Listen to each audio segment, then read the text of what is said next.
Hey guys, how's it hanging everybody? This is StormPow and welcome to another episode of StormPod. In this week's episode, we are talking with Ndukauba, and he is a successful YouTuber, most well known for his work with Dragon Ball Legends, but the guy's been around for a long time, and I was absolutely blown away to talk with him this week and see what an honest, genuine, and wholesome guy he is. And we had amazing discussion, talking a lot about his career as a content creator and some of the highlights of it, where he decided to go full-time and left his job and dropped out of school to go pursue it full-time, and obviously it's worked out for him here in the long run, spoiler alert. But the story was amazing and the ride was amazing, and the conversation learning about this was absolutely phenomenal. So I hope that you guys enjoy this episode of StormPod as much as I had fun recording it. But as always, be sure to check me out on twitch.tv/thisepisode because I do these episodes live every single week. And so following me on Twitch gets you to listen to these episodes about 48 hours sooner. But even better than that, you get to interact with myself and the guest live before and after the show. And those obviously don't make it here to this final edited cut, so some exclusive content and you get it earlier. I mean, I don't know what else there is, guys. So anyway, check it out at twitch.tv/thestormpow. But other than that, guys, I hope that you enjoy this episode of StormPod as much as I had fun recording it. Here is StormPod with Ndukauba. I'm like a homebody, so I usually like to stay at home and all this stuff. But I mean, apart from not making like Dragon Ball Legends, I'm either literally like no life in Final Fantasy 14. That, or I'm just spending time with my brother because he also stays down here too. So just, other things to occupy my time apart from like just YouTube all the time.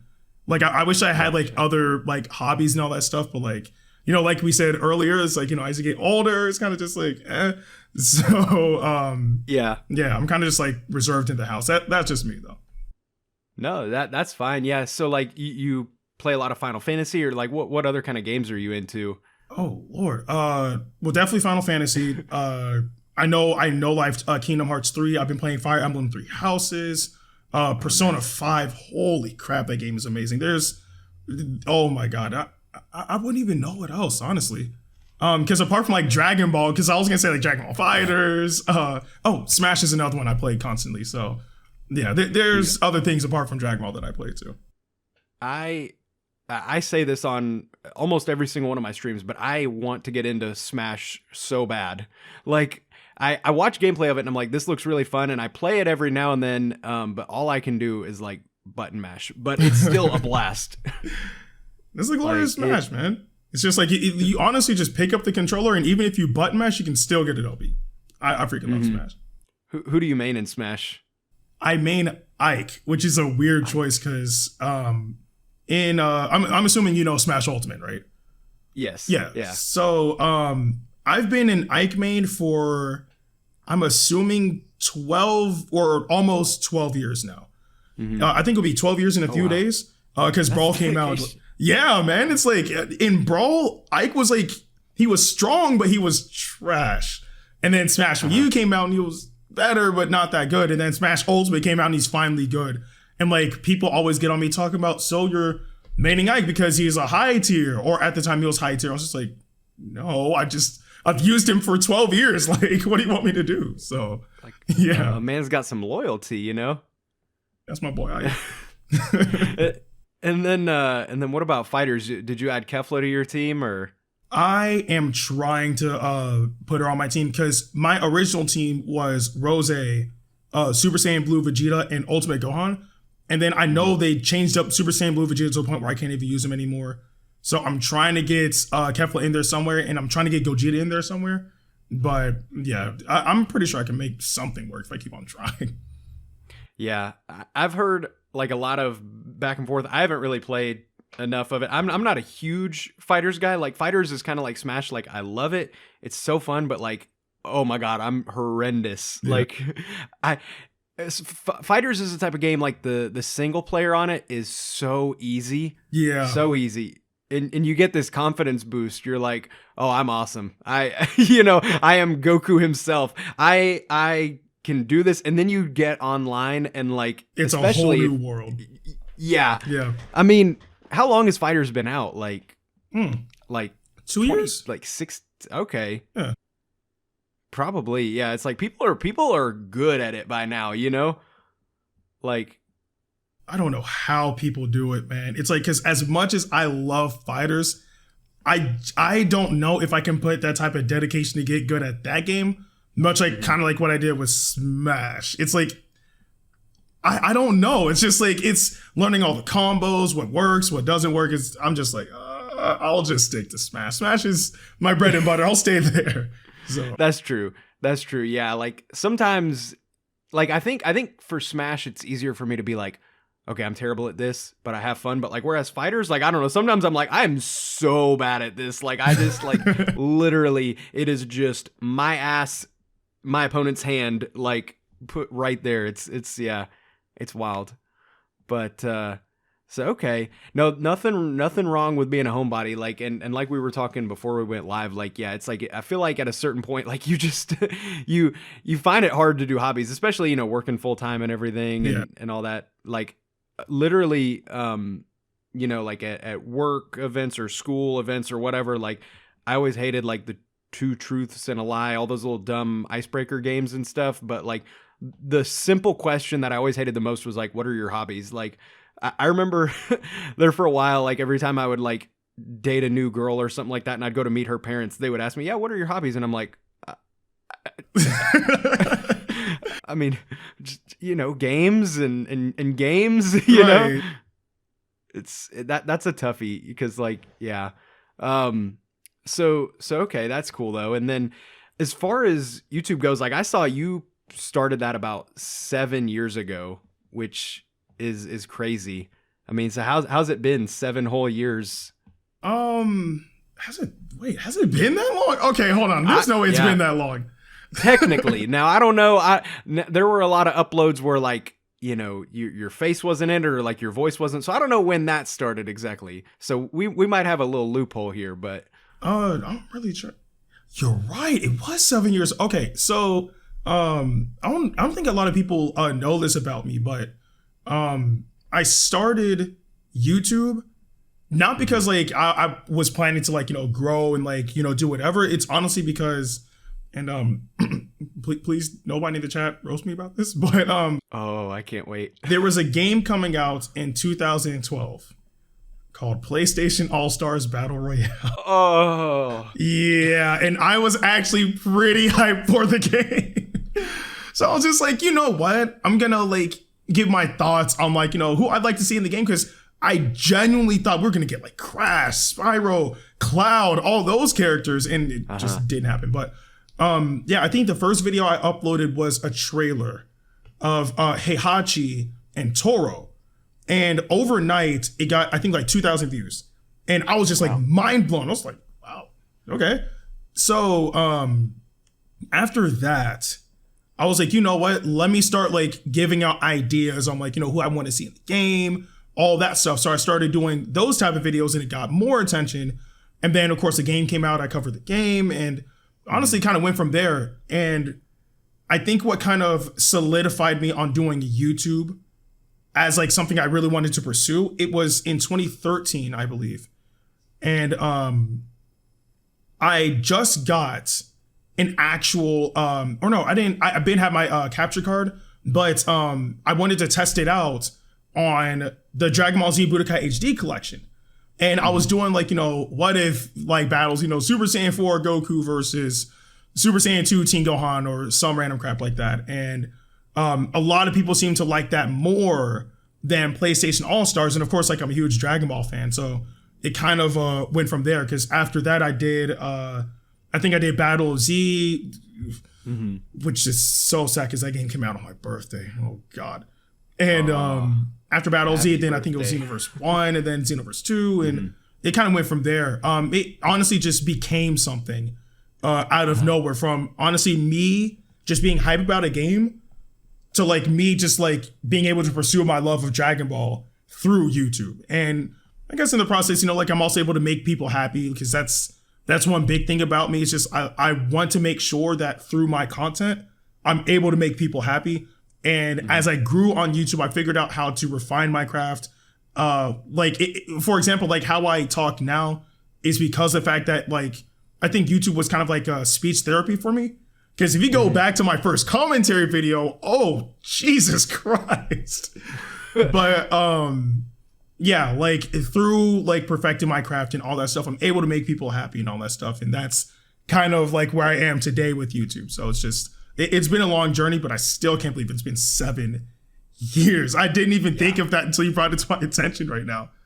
Time flies. And that's cool that you mentioned like speech therapy. I hear a lot of people say that, like, and myself included, kind of like really shy and all that stuff, but then you do YouTube and you like come out of your shell. But I've never heard it put like that, but it is very true. Cause like, I think there's a certain aspect of like you know, you're obviously going to be really shy because, you know, when you make your first commentaries and stuff like that, because you've never put yourself out there quite that way. So you're kind of like, man, I don't know. I don't want to be like too energetic. And then people are like, oh, this guy's a nerd, but I don't want to be too boring. And then people don't want to watch. And then you just start to kind of like watch your own videos back and you kind of find that sweet spot. You're like, all right, this is energetic, but it's not like, you know, fake. And I don't know. Also, I feel like the era of that has kind of come and gone. There was a good while, like the PewDiePie Happy Wheels kind of days where like or like the funny stuff is just screaming. Who can scream the loudest and cuss the most, you know?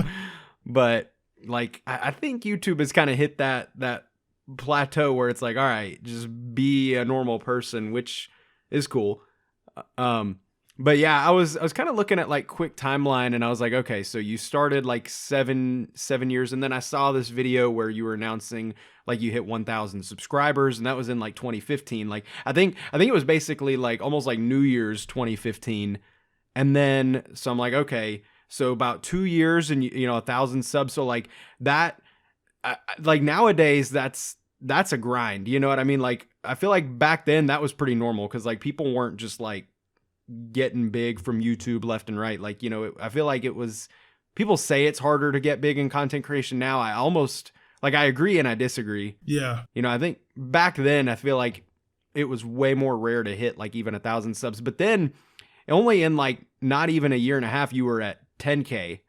So like, I was like, dude, you know, just seeing that kind of development from there was pretty legit. I mean, do you remember much about those days or is that just like, you know, distant memory? If I'm not mistaken, I do. I remember making that video too. Even the place I was living at the time was probably one of the worst places I was living at. But you know, I was in college. I needed a place to stay and all that stuff. But I know in between 1,000 subs and 5,000 subs, Smash came out, Smash Wii U, and you know, I was covering that game and whatnot. But it was really, I would say, or I'm trying to recall. It's been so long. I remember that I was talking to my mom about that situation because I was so happy. I was like, holy crap! Like, hey mom, like, you know, I hit 1,000 subscribers. This is big. Like, you know, we should celebrate. We should do this and that because I still kind of do stand on like back then. Hitting like 1,000 and then 5,000 and 10,000 was a lot harder than it is now. Cause I think now like the platform's a lot more established. People can like hop in and like either kind of like ride waves or whatever the case may be to get to like, you know, where they want to get. But, you know, back then you had to try really hard because it wasn't really established like that. But I remember that the grind between 5,000 subs and 10,000 was probably one of the hardest grinds I've ever had, or at least at that time, because I was like, okay, like I'm juggling school, I'm juggling work, while also trying to figure out what I'm going to upload for today. And I don't know how I made it work, but I do know that I made it work somehow, because I think I was on Kirby at that time, playing all the Kirby games. Planet Robobot came out too. I was doing Dragon Ball Fusions. And I think it all just really worked out. I even said, because I made a 10,000 subscriber video, and I said that at that point, that is what I call the true beginning.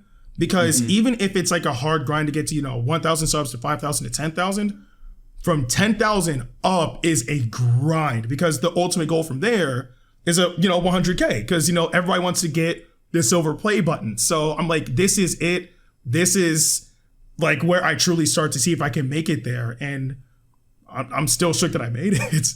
What was that like when you got that silver play button? Bruh, I hit on my mom, I hit on my brother, I hit on everybody. And the one thing that I wish I was still able to do, but couldn't do was my mom is probably the biggest supporter of my YouTube channel. Like I do content creation, not just for, entertaining everybody and whatnot, but I also do it to, help my family.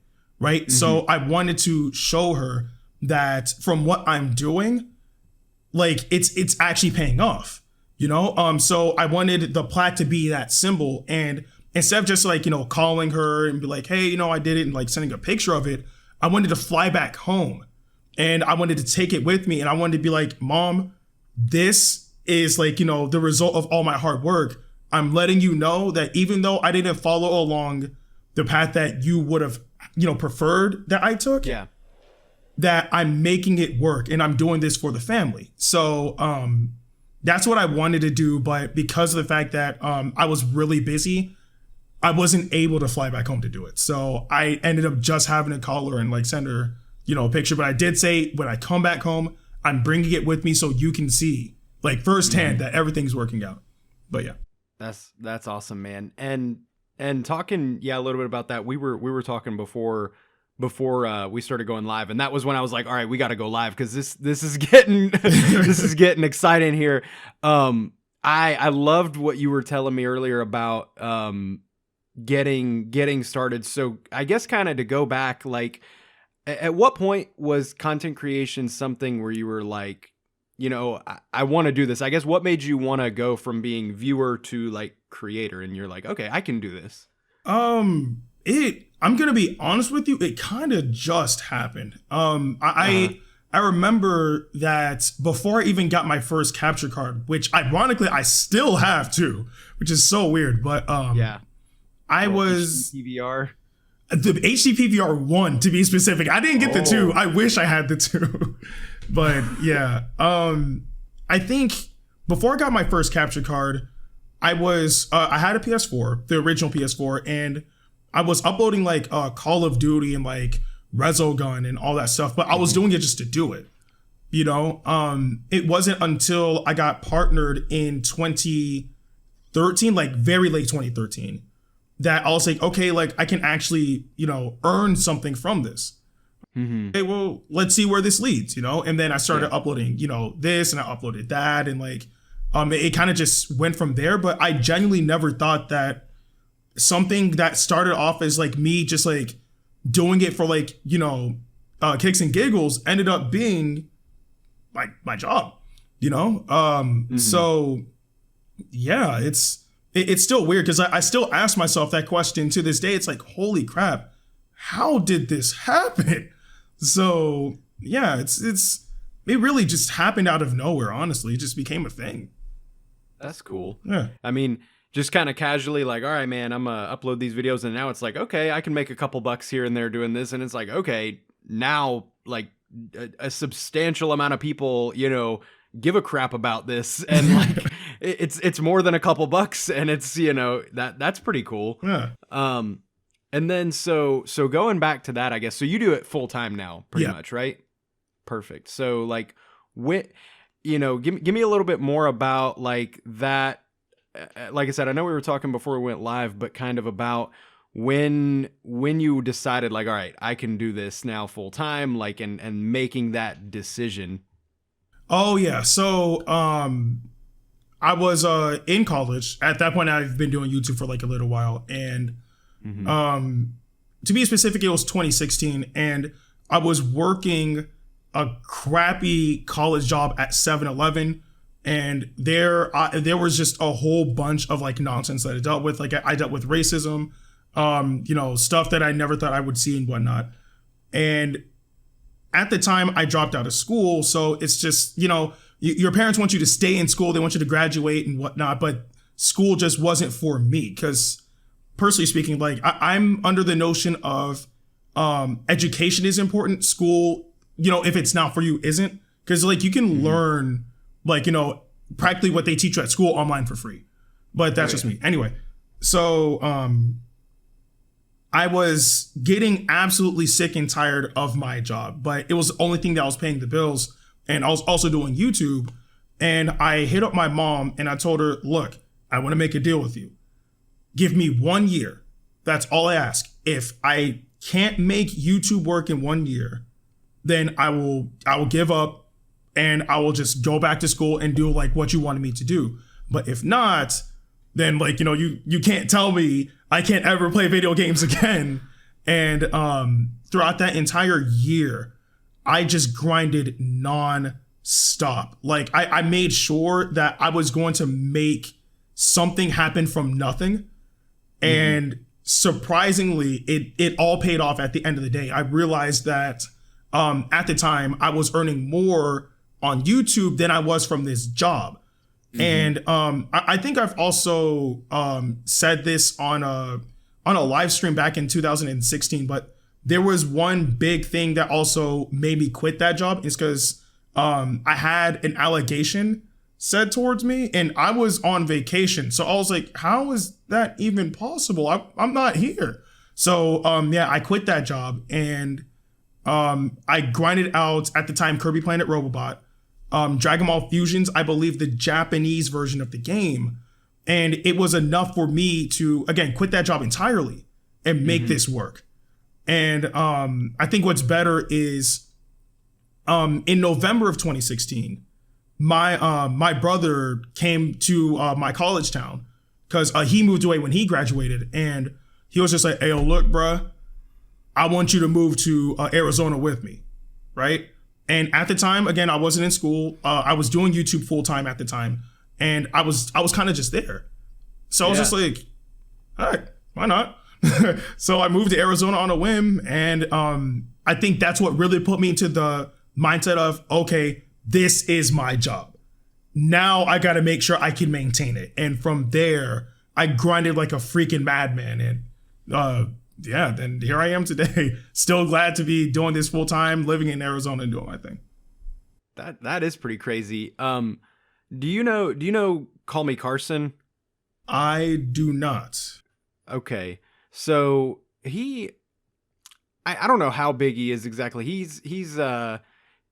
does like a lot of like comedy live streams and stuff like that of gaming and all that stuff. So he's hit it pretty big. Your story and his story are pretty similar. Like when you started talking about like, the whole like kind of challenge with your mom, it's very similar to that. It like basically he had like a thing where, he went to college his first year and was just kind of like, man, not really digging this. And, he, like you said, wanted to drop out and everything and go do YouTube, but his parents were very like, no, don't do this. And yeah, it was very similar. I forget what the like time frame was, but it was basically like, all right, dude, if you do YouTube full time for this period of time and like you can do this, then there you go. You win. You showed us. But if not, like you got to figure something else out. But, so if that wouldn't have gone through, like what do you think you'd be doing now? Or like, what were you going to school for? I was going to school for computer science because I knew for a fact, like video games is my thing,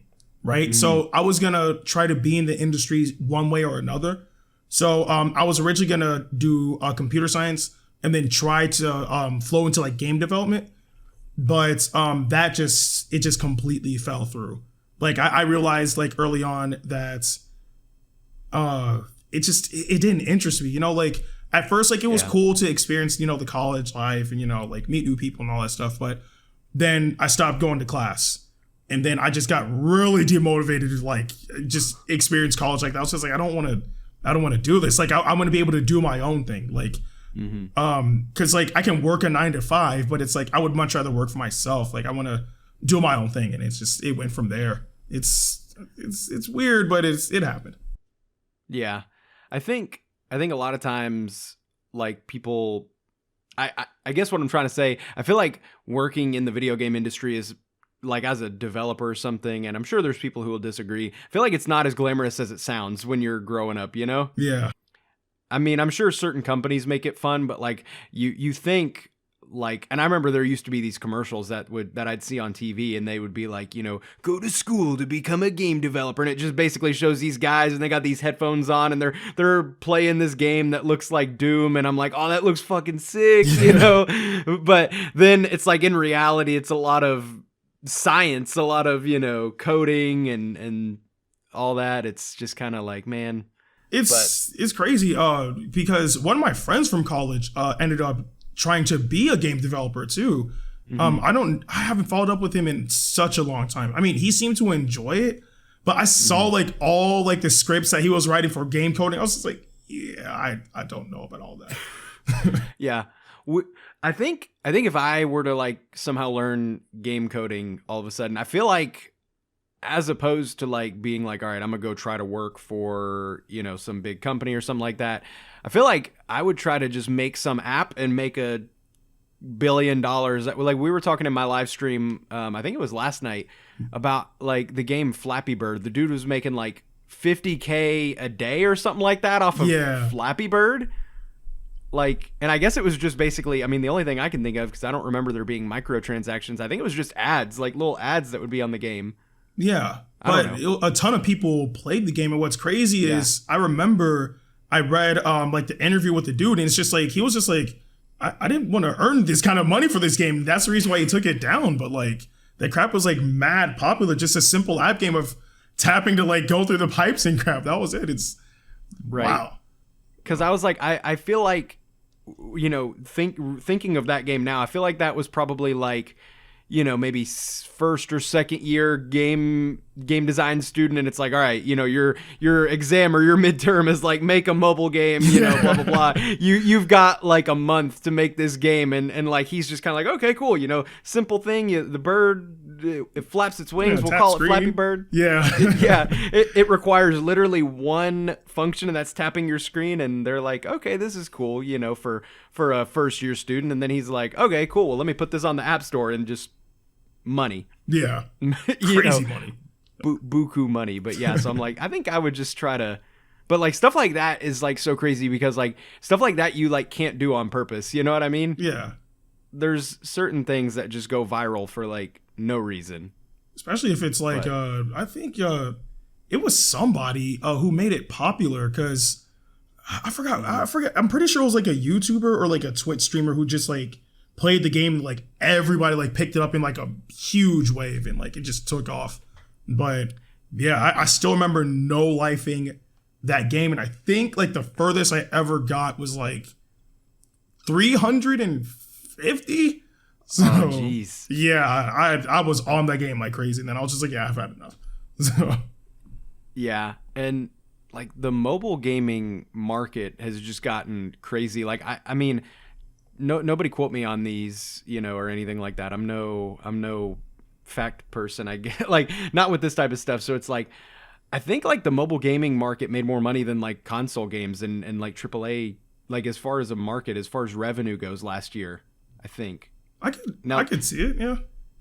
I could see it. I think as far as straight up revenue, because generally speaking, I think the overhead's less, or, less cost to make it. Yeah. I don't know. But that to me is just wild, because like, I was talking in my stream last night. I forget why, we were just talking a ton about mobile games, but I was talking about Clash of Clans. Like, that's like the only game that mobile game that I ever got just super into, because like I was in high school when that game was in its peak. But really? Man, that was serious. That was like, some kids were in this clan, and then other kids were in this clan, and like we were always at war, and it was some like school drama if like, oh man, he left this clan to join this one, and now everybody's leaving, everybody's following, and like, because those games, the ones that always got me were those games like Clash of Clans, where like you're not so much paying for like better stuff, you're paying to not wait. It's they suck you in, because you're like, okay, cool, at the beginning of the game, like, I want to build this building. It takes 10 seconds. Cool. Now it takes a minute. Now it takes 5 minutes. Now it takes 8 hours. Now it takes 7 days. And I'm like, no, I'm not waiting 7 days. Oh, you mean I can pay you $1 to skip this 7-day wait? Yeah. And then next thing you know, you're like, wait a minute. Where did my money go? Yeah. So what do you, what's your, I guess, ability to spend or not spend on those mobile games. I mean, like, are you pretty good with the self-control, or like which kind of schemes get you on those? Man, it's a wrap for me, honestly.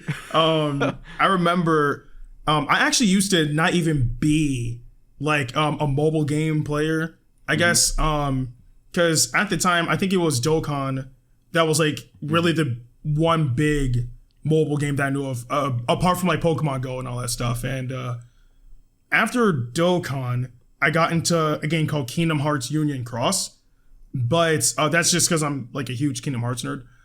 But it wasn't until Legends came out where I was just like, yeah, this might not be possible to keep my money, because I remember I was saying for the longest time, I'm gonna be free to play. I'm gonna make sure, like, I try to stick with this. And then new units came out, and I wanted to be able to cover it, but I didn't pull the unit. I was just like, you know what? Let me just put like, this one like $8 package. Oh, I still didn't get them.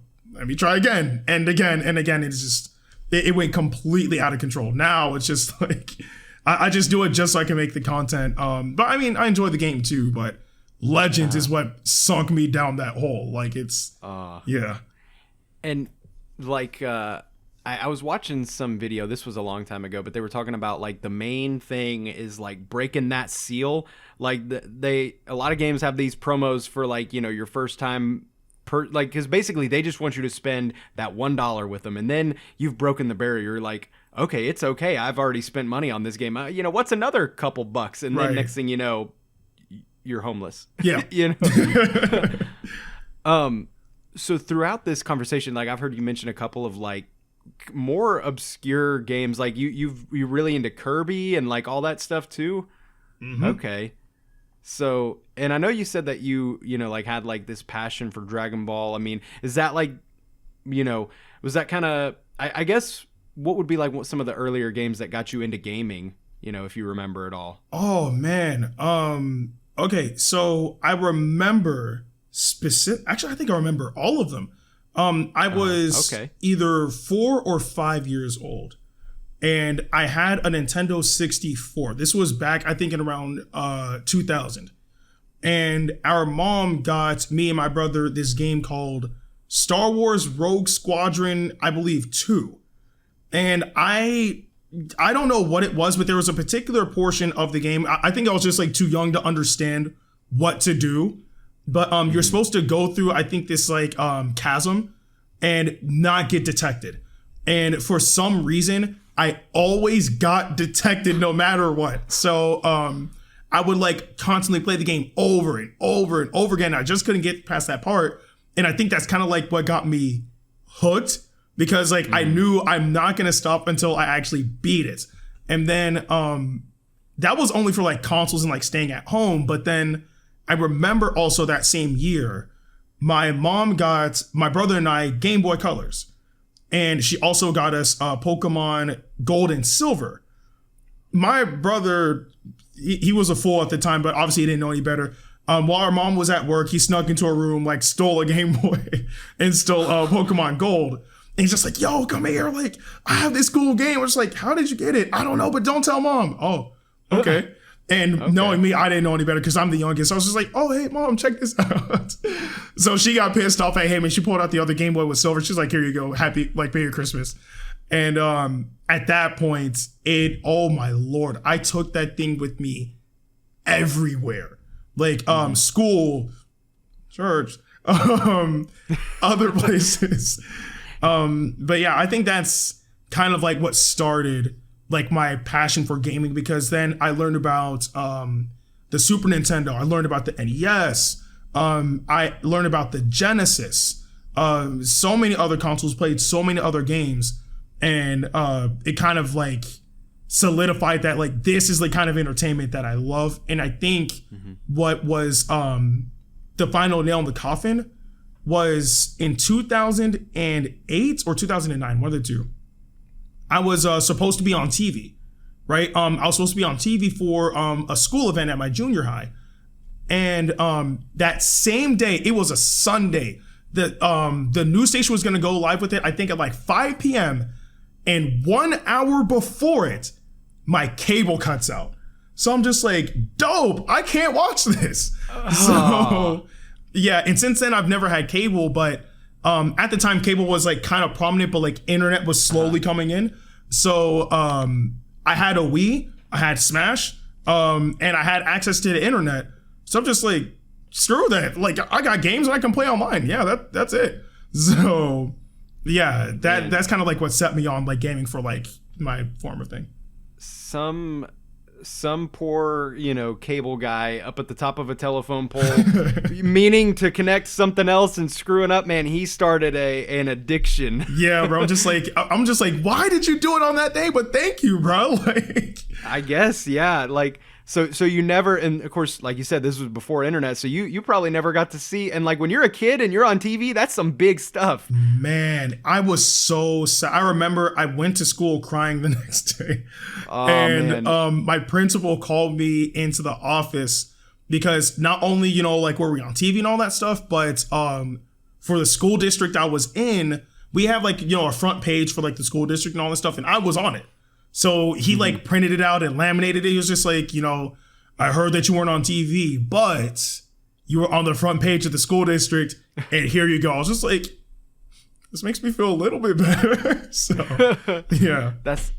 So let me make sure I understood this right. So like the Game Boy, that was like your mom's Game Boy, right? Oh, well, it was her present for me and my brother for Christmas. My mom and technology just do not work. Oh, okay.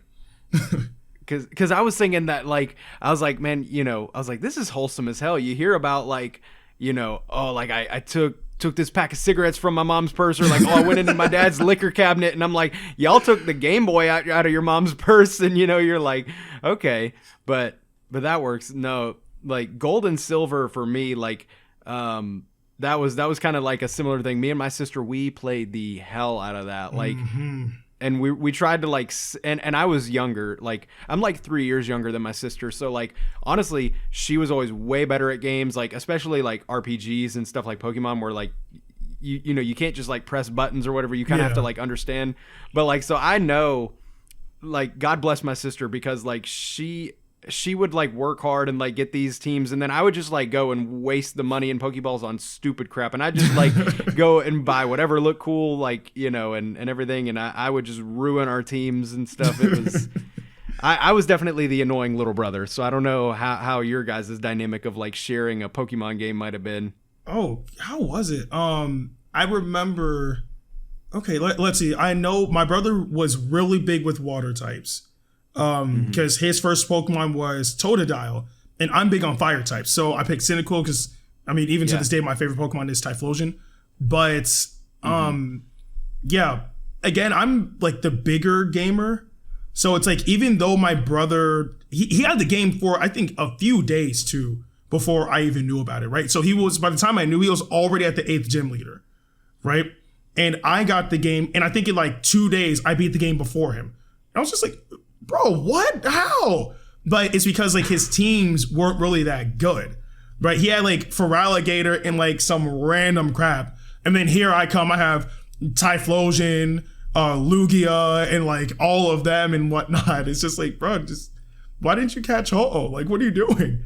So yeah, you had one job. Yeah, you had one job, you ruined it. Like, but I don't even think he knew about the save before you fight the legendary meta yet. So yeah, rookie mistake. Yeah. Rookie mistake. I mean, like I remember and Pokemon games in general have changed so much. When I played through Sword and Shield, like I think because like it has kind of an autosave feature in a way. Yeah. And like that was messing with my head so much, because there were so many times where I'd be like, all right, I need to save before this. But then like right before like you go up to catch the legendary, like it just kind of like started, like it wasn't so much you walk up to the legendary dog and you press A and then you hear right. And then it starts the battle. Like I just like got near his vicinity, and like right when I'm like, all right, I'm about to save, then it just starts this cinematic and it goes in there, and I'm like, what are you doing?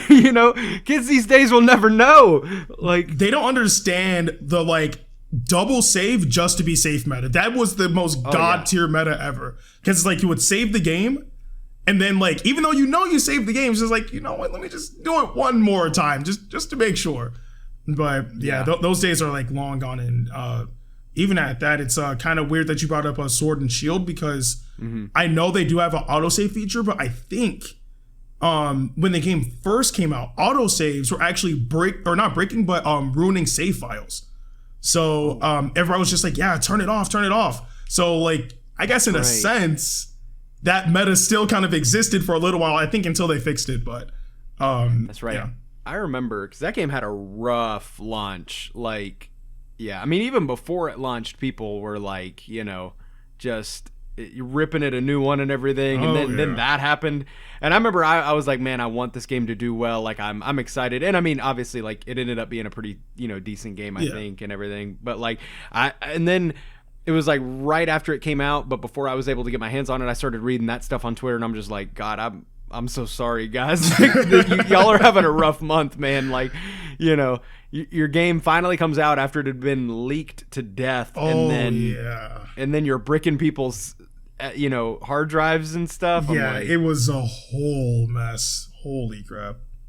But, so I meant to ask this earlier. Kind of going back just a little bit. So like when you said, you know, all right, it's time I quit, you know, kind of get out of college, and like I've got this year of grind. Like, you know, describe, I guess, a little bit what exactly is like the grind, or what did that look like for you as far as just like going all in for content creation, if you remember anything in particular or anything like that just really. The year that I really spent grinding was, I just remember it was a tough one, because again, in 2016 Xenoverse 2 came out, but Xenoverse 2 didn't come out until the end of the year. Like I think it came out like October, November of 2016. So I know I really had to figure out what I was going to do, because I was still in that area of, I don't know what I'm going to do on YouTube. Like, I love Dragon Ball, but what am I going to do? And I mean, I still had like stuff I had to take care of, you know, concerning my, I'll say, you know, my well-being. Like, I had to make sure like I was able to pay rent and all that stuff. I think the grind was most difficult when I had my job at 7-Eleven and I had to start working the night shift, because I think somebody quit and they needed me to cover.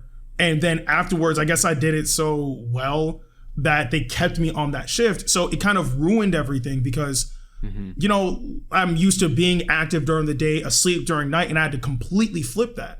So it's like, okay, I have to find a way to get a video up on time while still being able to sleep, get to work, and then after work, have to record before I knock out, you know, rinse, repeat. And it was a complete disaster. Like, there were times where I genuinely thought that I wouldn't be able to make YouTube work, because the fact that it was too sporadic, you know? But eventually, you know, I figured out a way to make it work. I also did have to cut back for a while with like going out, you know, hanging out with friends. Luckily, my friend literally stayed 2 doors down, so it wasn't too big of a hit. But I had to cut back on a lot of stuff so I could focus on making it work. And yeah, it kind of everything kind of played out like, I guess, how I won't say like how I thought it would, but it kind of also did at the same time. Like, I don't even know like a really good way how to explain it. It's just the grind was primarily being able to make sure I uploaded on time, and if not on time, at least upload that day. And once I quit my job, things became easier. But the hardest part definitely was with the job, because I had to balance everything, you know? Yeah. So. Yeah.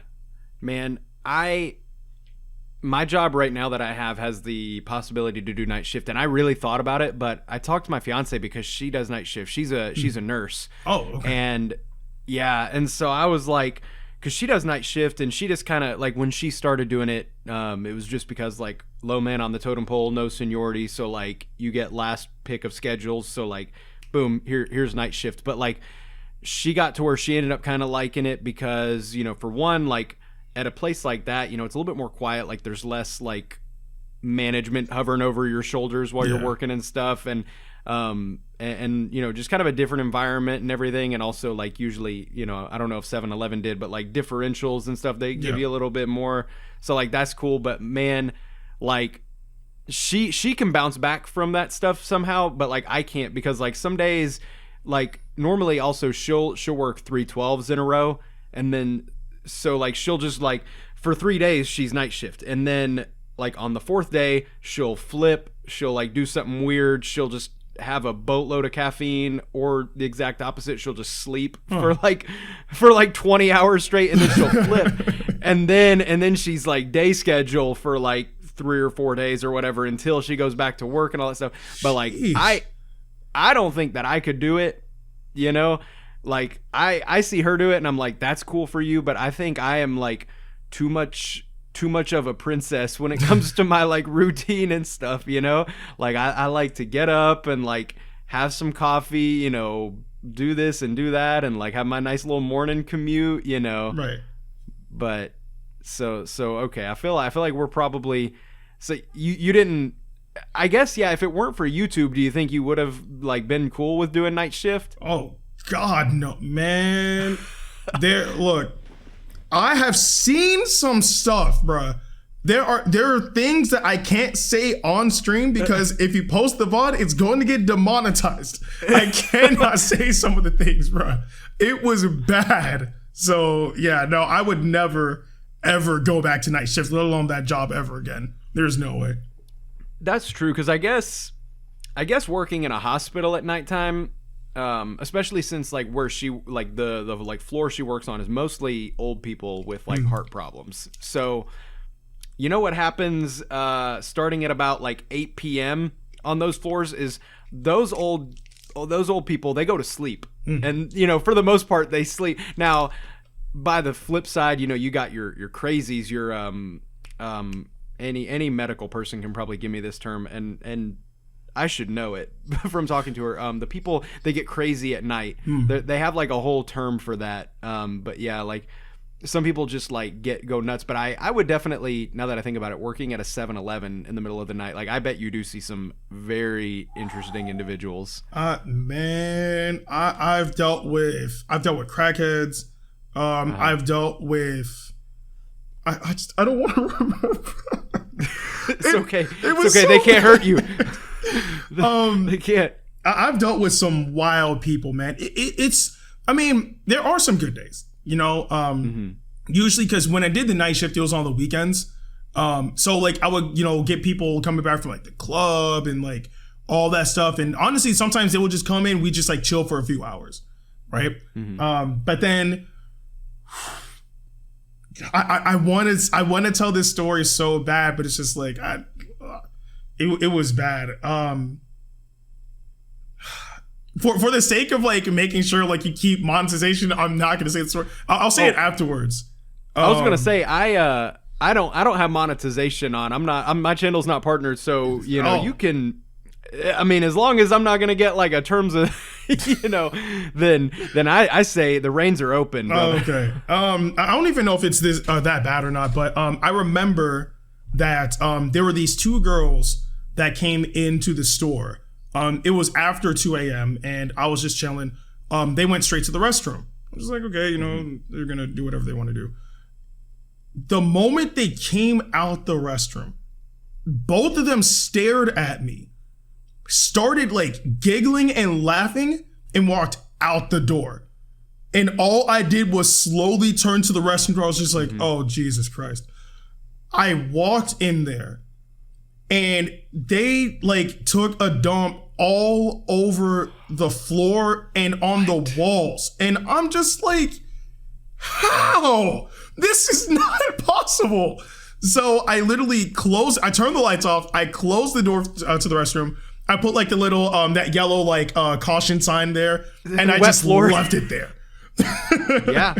You're like, literally, I do not get paid enough to deal with this. That's exactly how it was. And my boss came through that morning at 6 a.m.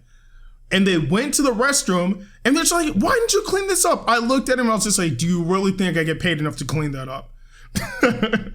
So yeah, after that was it. I was like, no, I can't do this, dude. Something about, okay, so this is weird. So I remember in like third grade there was a thing where like these girls did something similar. They just like smeared crap and were like writing on the walls with crap. And then now this is really bad. This is just pathetic right here. Like within the last year at a job that I was at, there was a thing where in the women's room somebody did that. And then hearing this, and I'm like, look, I'm just saying, men, we are disgusting as hell. But I'm like, I have now, after this, heard of 3 stories of women smearing literal crap on the walls in the restroom, and 0 stories of men doing that. I'm just saying here. Maybe we need to reevaluate these stereotypes. Yeah, I'm scared, man. You don't, man. That crap traumatized me. I was just like, yeah, no, I'm never. Yeah. Man, but I would not know what to do. I think I would instantly pretty much walk out. I'd be like, yeah, because I don't even know how much I would have to be making for me to be cool with something like that. Like, definitely more than any 7-Eleven is willing to pay me. I was making, if I'm not mistaken, when I switched to the night shift, I was making $10 an hour. And at the time, I think that was before they rose the Texas minimum wage, because over there it was $7.25. I think it's like 10 something now. But nice. So I was just like, okay, like as a college student, like this is actually some pretty decent money. Like I can definitely get by with this. And I saw that, and with how much I was making, I was just like, yeah, nah, bro, no. Like, give me a raise or I'm gone. And sure enough, I was done. That was it. But there was other stuff too. I remember specifically there was a father and son that came in, and I think it was before we stopped selling beer and like alcohol and all that stuff. And they came through. They're just trying to get like a beer or two, and dude knocks down like a wine bottle, and it shatters on the ground, right? So obviously, like I knew it was an accident, but policy, you break it, you buy it. Right. Yeah. So he came through. He apologized, just like, I'm sorry about that. I was just like, yeah, no big deal. But like since you broke it, you have to pay for it. And he was just like, oh yeah, I'm not paying for that. So how much is this? I was just like, did you not hear what I just said, bro? You broke it. You have to pay for it. Yeah. And he started to like just get livid. Like he started getting in my face, like, why do I have to pay for this, man? This and that. I'm just like, bro, it's even at the front door. Like if you break it, you got to pay for it. So he like threw a huge tantrum. Him and his son walked out, like, and they were both like really mad because they didn't get the beer that they wanted. And I'm just here like, so I'm just gonna go get a drink in the back now, and like that was it. So yeah. It was a nightmare shop. There are other stories that happened. Actually, there's one last one. I think this is probably the worst one. So the store that I worked at, my manager had a brother who worked at another location that was, I think, further down the street. And both of them are mad cool, right? But every time I went to his brother's location, something bad always happened. I think that location is haunted, right? Because the first day I covered over there, the register broke. And I had to do everything manually. My fingertips were like pitch black by the time I was done. The second time I covered over there was a person who was pumping in gas and forgot to take the nozzle out from their car and drove off with it, and it ripped it off the thing. God. The third time I covered over there, we had a beer run.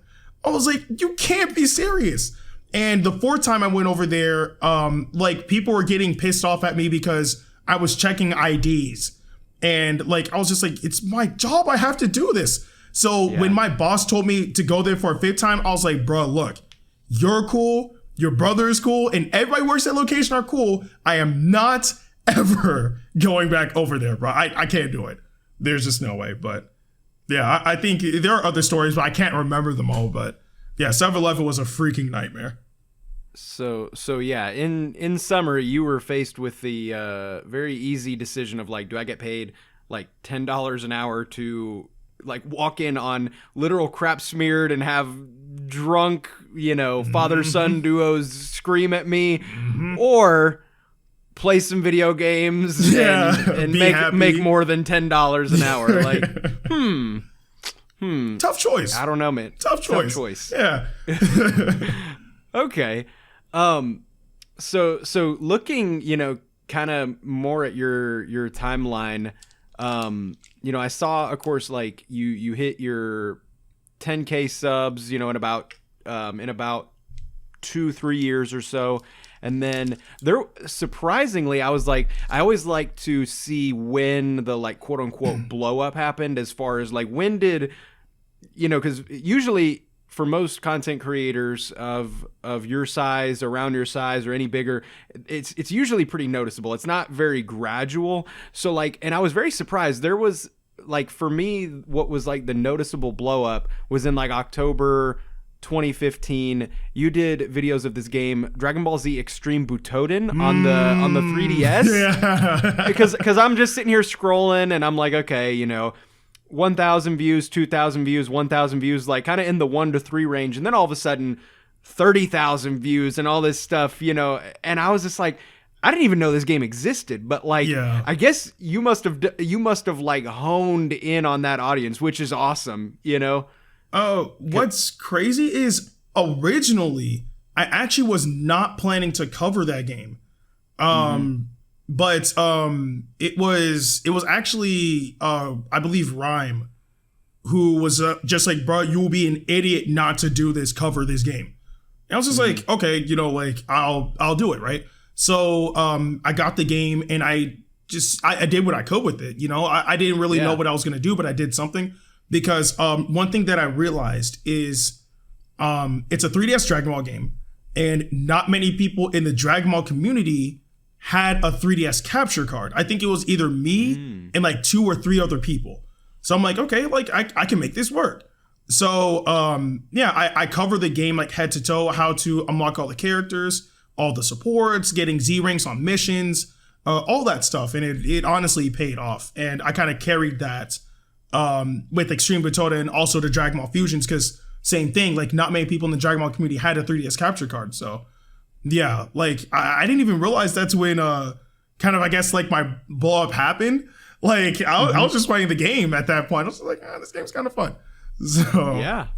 Hey man, you must have had the monopoly or something. And then of course like Xenoverse 2, Dragon Ball Legends, that was obviously huge. And I swear to God, man, like I was looking at like thumbnails and everything. I swear videos where your mustache game was on point, they did way better. I think there were certain videos like you were like clean shaven, kind of baby faced, and 11,000 views. Mustache game on point, 40,000 views. I swear, man, there's a science. It's weird because truthfully speaking, like I kind of like am not like a fan of like my facial hair, honestly. Like unless if I get like a full beard, then like sure, but I'm still working on my full beard game. It's just, this is not working.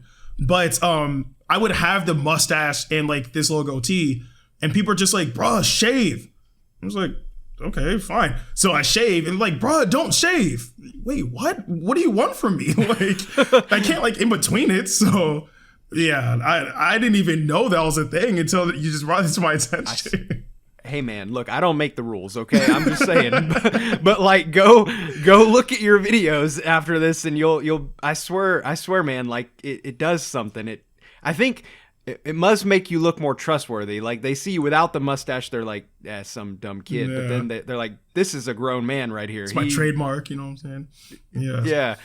I swear, man, there's something about it. But no, like my facial hair is real weird because it's like, it's there, but like it comes out so like curly. I mean, it's like pubes, man. Like I've literally, like, I used to have to trim it so short, and like there are some pictures of me with just like this awkward amount of stubble, and like, but now I've literally, like, because I'm trying so hard to like grow a beard and everything, but like I don't want it to just look like, like my junk on my face. So like I've literally, I bought this cheap thing on Amazon. I call it a like heated beard comb, but like literally what it is, it's a straightener. But like it's way more cool and masculine to be like, you know, heated beard comb of straightening in, yeah. But no, that's it. And I'm like, sometimes, hey man, you got to do what you got to do, you know? Right. But I remember being like 13 and like all I could grow were like these like sideburns and stuff like that. And I was just like, at the age of like 13, I'm like, I'm never going to grow a beard because I don't have a beard at 13. It's just, it's done for me. I think I was like the same way too. It's like, although like, again, like I still don't have like, you know, a full beard, but it's just like, yeah, this is never going to happen. Like how? So. I mean, like, I think the mustache is like coming back there for a little bit. It was like, you know, it's not really a thing, but now it's like, all right, you can look like a cool cop, whatever. You can do all kinds of stuff with a mustache, man. Yeah. I don't know. I'm gonna have to just rock like the mustache for like I'm just gonna like shave like the goatee and like keep the mustache and just like see how that works. When you're trying to hit 250K on YouTube, I'm telling you, here's my strategy. You listen to Rhyme on the Butoden, listen to me on the mustache. Keep the mustache around and there you go. You'll hit it in a week. You know what? I will do that. 250K, I'll shave the goatee, I'll keep the mustache. There we go. You heard it here first, folks. Yes. But okay, cool. Now when you started your channel, like now, you know, obviously it's primarily like Dragon Ball and like, you know, just kind of gaming in general and all that stuff. When you started, like, did you have like a vision, or were you just like literally like, this is what I feel like talking about doing? Because I noticed there were like kind of gaming vlogs and reviews and things like that. I mean, or like, was that, I don't know, like what was your vision when you started out? I don't think I had one, honestly. Again, everything kind of just was bits and pieces of like what I generally did, just like, you know, either, oh crap, hey, I'm playing this game, like, you know, let's do that, or oh crap, you know, this or that, right? I really didn't have like a vision up until I believe Xenoverse 2. Like Xenoverse 2 was, I think, the first moment where I truly was thinking about like what I wanted my vision to be. And that was, you know, to be in the Dragon Ball community in some way, shape, or form. And like, I'm glad that I'm a part of the community now. And I think that's like a primary vision, because when it came down to Dragon Ball Legends, I think that became my main vision. Like, I want to ride this game out. I think that's the one game I knew for sure that I wanted to make something out of, because Xenoverse 2 got like, well, I don't know like if you know this or not, and some people can like rock with this term or not, but when Xenoverse came out, Xenoverse 1, there was a term known as like, you know, the Xenoverse babies, because it's just like everybody hopped on the game, right? But then as time went on, a lot of them like kind of stopped, right? And I think it was me and a few others that kind of like stuck around. And then Xenoverse 2 came out. Some of them came back. And, you know, I continued doing my thing, rocked out with Xenoverse 2. But then after Xenoverse 2 came out, I was kind of like in a standstill, because it's like there's only so much you can do for a game at the time that wasn't updating like that. So I was like, what am I going to do? And then I remembered that I had a 3DS and I had a capture card. So I got Dragon Ball Heroes. I started playing that, and I knew what I was doing for a while, but it was still limited. And then afterwards, I hopped on Dokkan. But personally speaking, Dokkan isn't like my kind of game, you know? Yeah. So I was like, okay, I'm kind of done with Xenoverse. Heroes I've already completed, and I can't get into Dokkan. It's already too late to kind of hop in it anyway. What am I going to do? And then Legends was announced, and I was like, perfect. I kind of like don't know what I'm doing right now. It's too late for me to hop into Dokkan. Let me hop in Legends and try to make that work. So I did everything I could to cover that game. I covered when they announced it. I did the closed beta. I did the open beta. And then afterwards, all that data transferred over to the full game. So then I did the full game. And since it updates literally every month, there's something to do. And at that point, I was like, I want to play this game. I mean, apart from like, you know, just because I didn't know what I was doing beforehand, but because I genuinely enjoy this game. So, yeah, I rock with Legends. I freaking love that game. Nice. That's always good when, yeah, it's a game that you enjoy, your audience enjoys it. Like, it's just like all around. And I think, you know, in a way, those go hand in hand. Like, you know, people can tell when you're not enjoying something, you know, and you can only fake that for so long, you know, but that's awesome. And then, you know, do you have like a favorite memory or like, or anything that stands out in your mind from your career as a creator? Oh man, favorite memory? I think one of the best memories I've had from content creation, because this was actually something that I was, I think it's probably two. I think I have two good memories. Okay. One of them in particular was something that I was really, just completely honored I was even able to go to, and that was E3. Because as a kid, you know, like I used to watch on like G4 and all that stuff, like Attack of the Show and you know, X-Play. I was just like, man, E3 is awesome. Like I would love to go.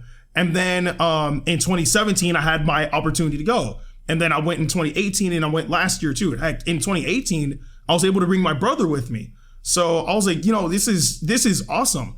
But I think one of the best things is to be able to make connections with game companies that I never even thought would ever be possible. Like, I don't know if a lot of people know this, even though it's on my Twitter too, but like I have a connection with like Nintendo.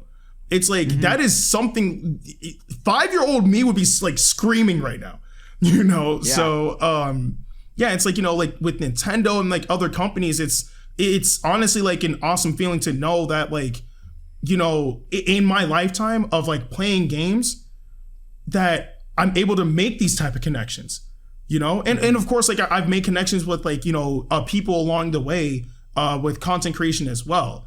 Like I think all in all, like everything kind of like comes full circle, if you will. I think that's the best way of putting it.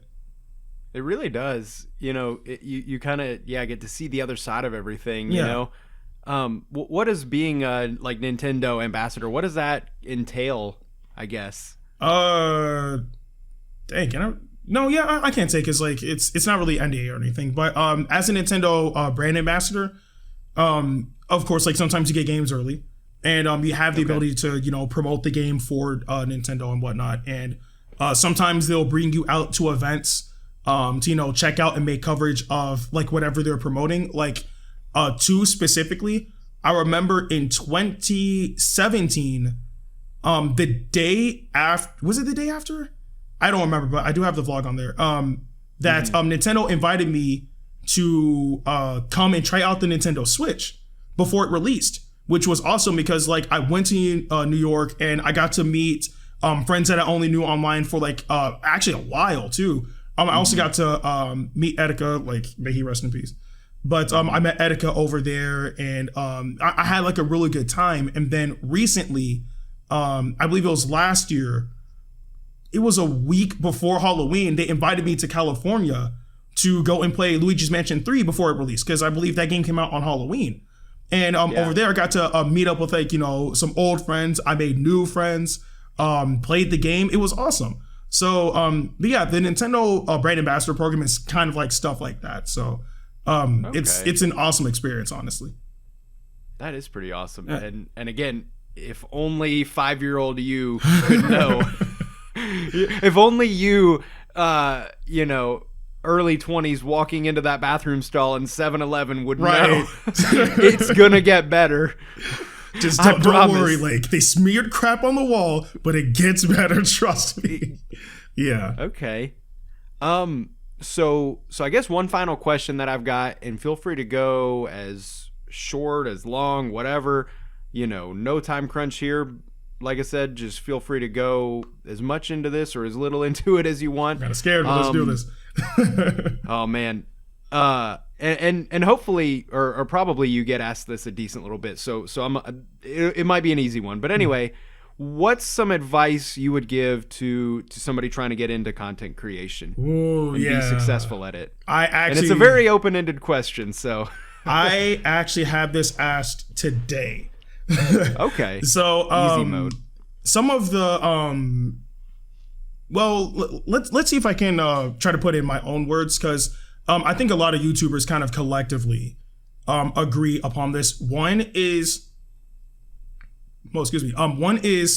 be consistent with what you create, because anybody can upload a video, but usually the person who puts forth more effort will, I guess, get the better results, if you will. Like, you're able to, maintain, or not maintain, but I guess keep people engaged in your content. I mean, I know there's also other creators that like do like once a week or like 2 times a week, but like it's kind of like a balance between like, I don't know like the right way of saying it. It's kind of like, I don't know if you've seen like channels. I've noticed this primarily with the Pokemon community, where there are creators that'll upload like a video like once a week or once a month or whatever, but it's like this grandiose video that's just like literally how to like float to the heavens without wings in a halo, some crap, right? So that type of content is like different, but for like what I do is consistency. Consistency goes a long way. It actually does. But on top of being consistent, upload content that you enjoy making, because like we said earlier, like people can tell when you don't enjoy what you make, right? And you don't want to kind of be stuck doing something that you don't really want to do. So, consistency, upload a content that like you enjoy, and hopefully people will be able to enjoy in the process. And also, don't be afraid to make connections with people online, because, I mean, heck, I'm a gamer, you're a gamer, right? And like we said before we even started streaming, like I've known of you, but now like we're actually like, I guess, getting to know each other, right? Through like the power of online and gaming and whatnot. So it's like, don't be afraid to make connections, because truthfully speaking, you could make some of the best friends you could ever imagine through doing this, and not only that, if they also are content creators, then bam, that's collaborations. That's all sorts of stuff that you can branch into. And plus that's also connections that you never know could shape your future. So, consistency, enjoy what you create, make connections with people. And last thing is be yourself. Unless like, you're like a channel that goes under a persona, then be your persona. But be yourself. It's like nobody wants to like keep up like a facade of like who they are online. It's best to just be as genuine as possible. Like again, like who you are online is who you are offline. Again, unless you're like a persona, then that's different. But yeah, who you are online is who you are offline. And that's it. Also, this 2020, you know what I'm saying? This is the year of possibilities. Anything is possible. So yeah. Hey guys, how's it hanging, everybody? This is StormPow, and I hope that you enjoyed this episode of StormPod. And again, I hope that you enjoyed the awesome discussion with Ndukauba. Please be sure to go check him out. Currently, he is on the road to 250,000 subscribers on YouTube. So be sure to check him out. We just got to learn about him getting his first 1,000 and his first 10,000. Let's go ahead and get him to that 250 smackers mark. So anyway, guys, I hope that you enjoyed this episode. Please be sure to check him out. Also be sure to check out my Twitch at twitch.tv/thestormpow. As you guys know, we record these episodes live every single week, so you get access to the episode about 48 hours sooner, and you get to interact with myself and the guest before and after the show, which is a really cool experience. This one was great, getting to interact, kind of do a quick Q&A with Ndukauba and the viewers and myself after the show. It was a really great time. But other than that, guys, also be sure to check out our merch store at streamlabs.com/thestormpow/merch. Get yourself a coffee mug, hoodie, t-shirt, whatever the heck, man. I just don't want you guys going naked and uncaffeinated. Look, I'm looking out for you. But anyway, guys, thank you so much for checking out this week's episode of StormPod. Please be sure to subscribe or follow to us on whatever platform it is that you prefer to enjoy your podcasts on. But other than that, guys, again, thank you so much for supporting the episode, and I hope that you guys have a great rest of the day, and goodbye. All the music used in this podcast is by Kevin MacLeod. Be sure to check out his royalty-free music at incompetech.com.